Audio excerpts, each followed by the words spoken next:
What's up, guys? Welcome. And in today's video, I'm going to break down some very important topics. I really haven't heard anybody discuss this from these angles that I'm going to be discussing them from today. You may find them controversial. You may take offense. And if you don't have the patience to sit through this, then if you need like an overly stimulated video, maybe go find a different creator. And if you want somebody that's going to keep telling you what you want to hear rather than somebody that is going to tell you what you need to hear in order to actually generate change, generate real growth in your life, like I said, maybe this isn't for you. Because I'm gonna give you some harsh truths, some bitter pills in this video that are going to challenge the way that you've been thinking about things and really begin to shift these ideas, that a lot of ideas that we've accepted to be true, which I think are hurting more than helping. So the first thing that you have to understand is the idea of what you resist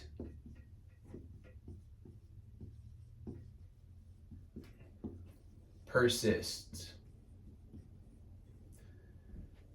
Now, this is a quote that you may have heard this before, especially if you are into these types of esoteric ideas, into studying manifestation, studying the law of attraction, right? The more that you try to fight against something, the more that you will see more of that in your reality, right? It's the whole idea of like, don't think of a black cat. If you tell your mind, oh, I don't think about a black cat, I hate black cats, or if you pick another topic, like I hate these types of people, I hate this, and this, well, you've just placed your attention on these things and you are now going to be seeing more and more of that in your reality.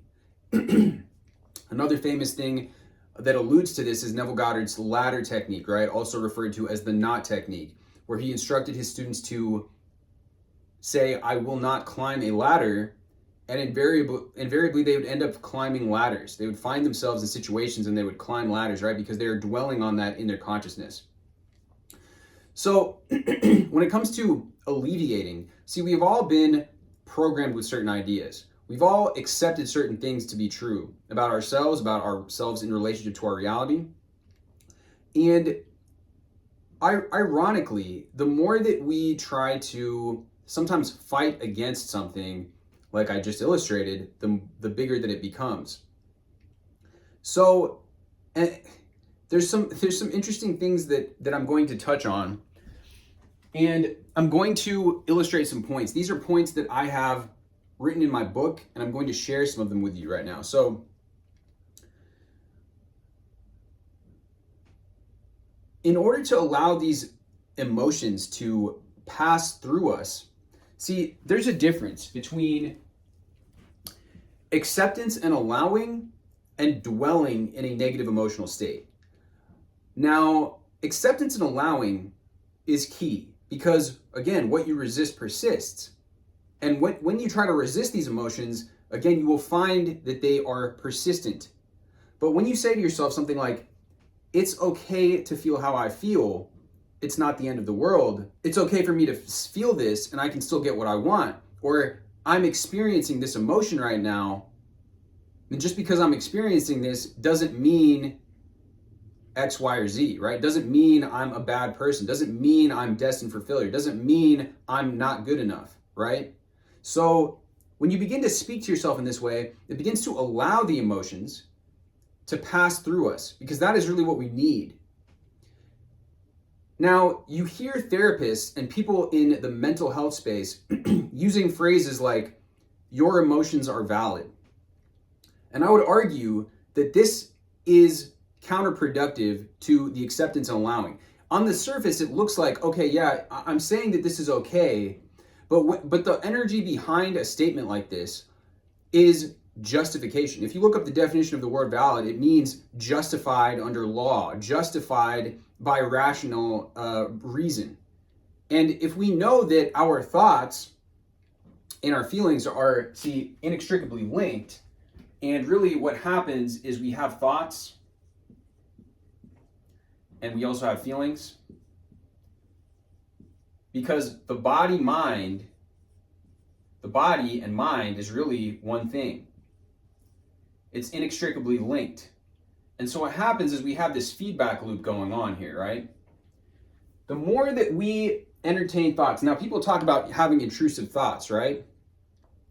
Intrusive thoughts like could be large meta programmings that we've adopted again since childhood. Could be like, yeah, I'm not good enough. I'll never make enough money. I'll never find that person. I'll never find true love because it wasn't meant for me, because I don't have this, and this. These are intrusive thoughts, right? These are thoughts that are not necessarily, we have adopted these thoughts. They're not necessarily based in reality. They're not necessarily based in any real truth. It's something that we've just accepted. See, this is us. We're like a computer, right? This is a MacBook operating system. You install software on here.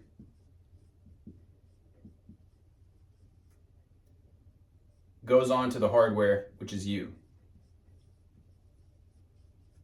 Much of this software that we picked up is not of our own choosing. It's a beliefs and meanings that we've ascribed to certain things in our past and stories that we are continually telling ourselves. And so when we understand this, the logical conclusion is if we're having these intrusive thoughts, then we're also capable of having, like, these thoughts are leading to intrusive feelings. So when you hold on to a phrase like feelings are always valid, what you've done now is you've justified any sort of feeling, and you are hardening this feeling into a fact. You are turning these intrusive thoughts and saying, this is true, this is real. These feelings, all of these negative emotions that I'm experiencing right now are justified and based on logical rationality. Whereas, rather than using a phrase like this, if you were to say to yourself, it's okay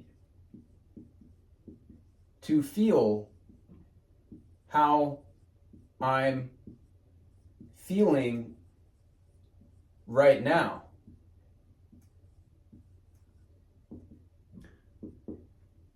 What is this done? It's okay. So look, it's not bad me. I don't have to chastise myself and beat myself over the head for feeling the way I'm feeling. It's okay to feel how I'm feeling. Right now. What does this do? This puts us into the present moment and allows us to say, look, these feelings are fleeting. Your thoughts and your feelings are both fleeting. As much as it feels so real right now, it feels valid, feels real. See, that's the thing. They're real. They really are real. You really are having these negative emotions. This puts you, though, into a detached state where you can now enter observer mode, also known as God mode.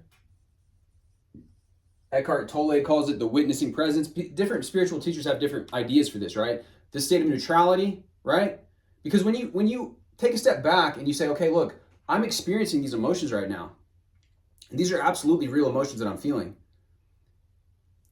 But you say, I am experiencing this, not I am whatever it might be. It could be filled with fear. I am afraid. I am anxious. I'm an anxious person. You've now identified as that. You are now using that God state, I am power, to declare that this is true. You have just declared it as truth.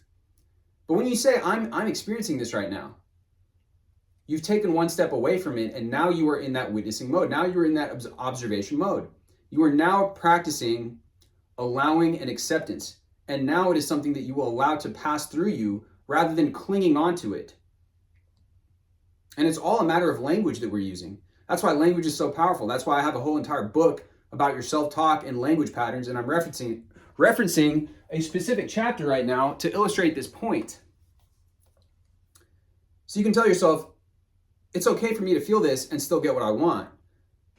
You can get rid of this black and white thinking by doing this and essentially neutralize it. Instead of beating ourselves, you're like, oh, okay, I made a mistake here. And instead of going deeper into this funk, which is really going into a victim state of consciousness, because the more that you declare, this is true, this is me, that's entering into a state of victim consciousness where you're now putting all responsibility, you've entered an incredibly reactive state by doing this, by declaring that. that you are these feelings and emotions. Your God state is like you're declaring it.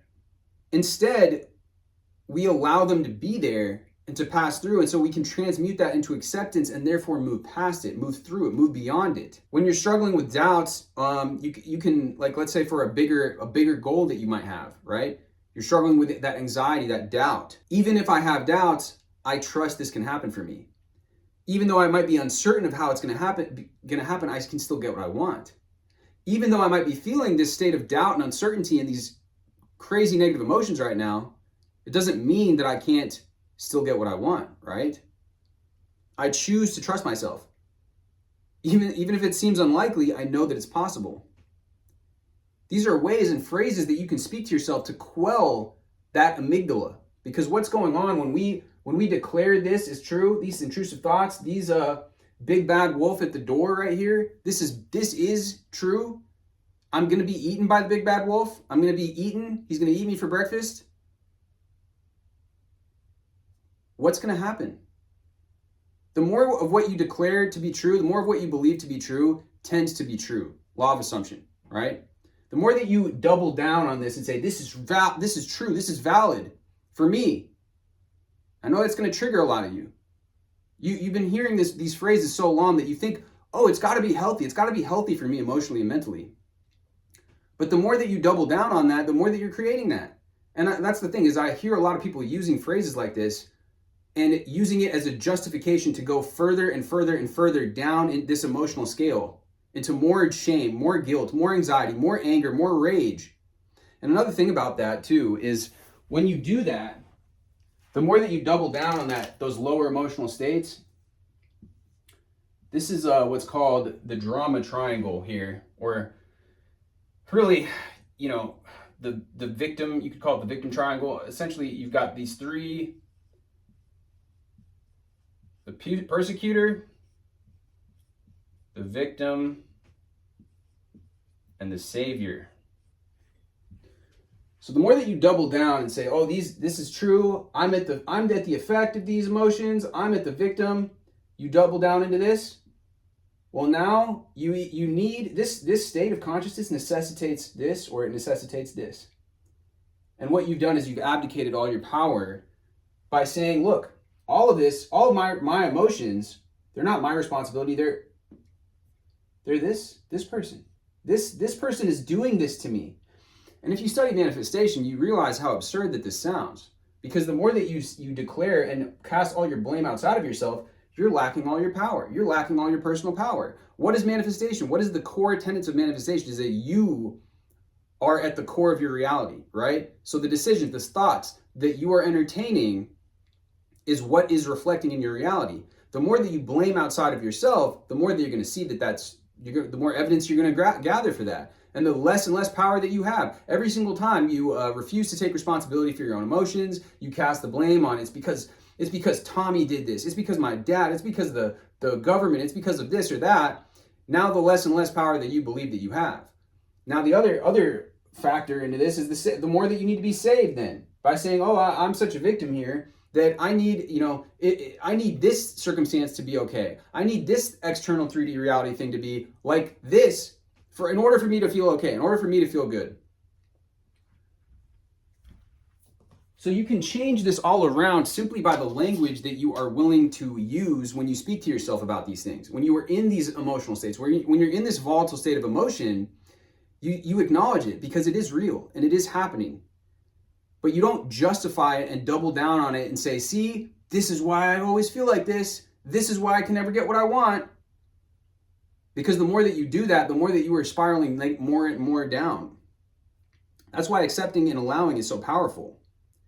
But you can allow yourself to do it. You can even say, I allow myself to freak out right now. I allow myself to be triggered right now. You might need to say that while you're watching this video, right? I might be triggering you by sharing what I'm sharing here. I give myself permission to react right now. The conflict is that you have a thought that says, I shouldn't feel this way or think this way, etc. So instead, you tell yourself, I can still manifest my dreams even though I feel insignificant. I'm underneath, my true core self is perfect regardless of how I'm feeling. That detaches you from the feelings. You are not your feelings, the same way that you are not your thoughts. See, this like, again, these are two parts of the same thing. They're not that different because this is connected. So your thoughts and your feelings are inextricably linked. So when you have these negative thoughts that pour in, it's like, where do they even come from? A lot of the time it's from negative programming, from others in our environment. You know, the newspapers, classic thing, if it bleeds, it leads. You're picking up on all this negative shit from everywhere around you, and then you're declaring, oh, because I'm having these feelings based on these thoughts, they must be, you know, that's real. You're in your fight or flight brain, right? You need to disidentify from those feelings sometimes, from those thoughts. You need to allow yourself to experience them and say, hey, look, you know, I'm having this emotion right now. It doesn't mean anything other than what you ascribe meaning to it as. You can include it, and you can have what you want when you include what you have. So you can say, you know, just because I'm feeling like this, just because I feel like shit right now, doesn't mean that I can't get what I want. I can still get what I want, even though I feel like shit. And, you know, a lot of the times it's like accepting the fact that you can't accept something too. It's like, you know what? I can't let go. You know, I accept that I'm angry. I accept that I'm disappointed right now. And again, just that, adding that tag on the end disidentifies you so that you're not identifying with those negative thoughts and feelings. Just let it be okay. It's okay that I'm irritated. It's okay that I'm frustrated. It's okay to not like something and to prefer something else. It's okay that my relationship isn't going the way I want it. It's okay that my money isn't where I want it to be right now. You don't have to like it, but you can experience something that you don't prefer, be okay with it being there, accept what it is, allow it, make peace with it, and that puts you into the state of neutrality, from where you can then begin to allow something better to come. But the more that you stay in this type of state where you're casting blame, you're not accepting, you're not allowing, it's all their fault, I have to blame all these people, the less that you are then able to move through it. You're stuck there. You're leaving yourself in this stuck position. Because by resisting it, you're still giving it your attention and focus. You know, we went over that in the beginning, but it's important to reiterate that point. I choose, you know, I'm going to allow myself to feel hurt. That's another thing you can say. Like, yeah, you know, this happened. Yeah, I feel hurt. Yeah, this person broke up with me. Yeah, I don't have the money I want. Any of these things doesn't have to mean that you like it. But by doing it and coming into a state of acceptance, that's when you can actually move past it. The more that you stay in that state of, my feelings are valid, then the more that you're clinging to that, the more that you are saying that I'm justified in feeling this way. And therefore, in order for me to achieve justice, I'm going to feel more and more and more of these emotions. So, you know, by doing this, by coming into this state of allowing and accepting, you'll be more allowing of the things that you're currently resisting, and they will stop persisting. You'll stop being so triggered by the things that even sometimes people watch a TV show that reminds them of a certain thing. They get so triggered, right? I'm sure that you've witnessed this yourself. We all have little things like this, right? But this non-resistance, this ability to allow and accept allows you to move beyond that. It clears up your energy field of resistance, puts you in that state of allowing, and therefore into a state of allowing what you want, right? You cannot allow what you want, because if you're in a state of resistance, you're just in resistance. The more that you declare, these are valid, these thoughts and feelings, I'm doubling down on these, the more of resistance that you're in. And when you are in a state of general overall resistance, you are also in resistance to the things that you want to bring in. This allows you to become like glass, so that you are now in a state of allowing, and you allow those good things to come to you. You know, there's more to this than what I went through here, but I think that this gives you a very good foundation onto how to eliminate the state of resistance, which is a state of perpetual suffering, by practicing allowing, which is a difference. There's a difference between allowing versus justifying. The more that you justify, the more that you seek to double down on this. See, this is why. See, this always happens. See, they treat me unfairly. the more that you're going to be stuck in this negative loop here. The more that your body mind is going to be in a hyperactive state. Here's like your brain and your freaking reptile part of your brain, amygdala, flares up and is going insane because you can't let go of these things. You can't allow them to be there. You can't practice allowing, you can't practice accepting because you're too busy in this state of justifying, in this state of resisting, in this state of suffering. So anyways, guys, much love as always. I hope that this has helped. If you'd like more videos with more counterintuitive approaches to handling your emotions and feelings that will potentially trigger you, let me know down below. With that being said, all of these techniques, much more in depth with every single emotion, whether it's resentment, whether it is fear, anxiety, overthinking, overall resistance, doubt, uncertainty. I have techniques for all of them in my book below. You can download it, and also the audiobook version is now downloadable as well. Once you hit proceed to checkout, you'll be given an exclusive 50% discount to download the book, so that not only do you have all these techniques, but every single technique that I've accumulated over 10 years of studying this stuff, so that you can actually begin to shift into these states of allowing and becoming attractive and magnetic to your desires rather than in a state of repelling them. That being said, much love as always, and I'll see you guys in the next video.